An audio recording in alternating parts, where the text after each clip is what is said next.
If you're trying to get the screencast overlay for Blender, my favorite one is the one by JNam, and it's shortcut _ VUR in Blender. So you just have to go to edit in Blender, and then under preferences, and then add-ons, and then you just add it on. Just add on the add-on by going to install, and just remember where you put it on your computer or SSD.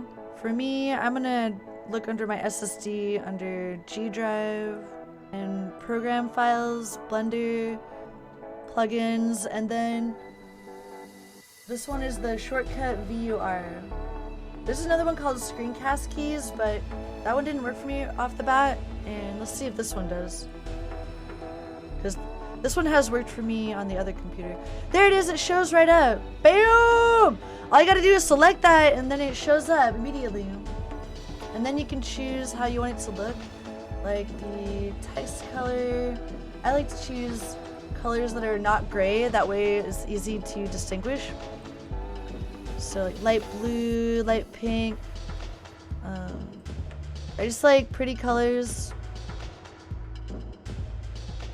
And then you just have to press start shortcut VUR, and then it'll show up down there.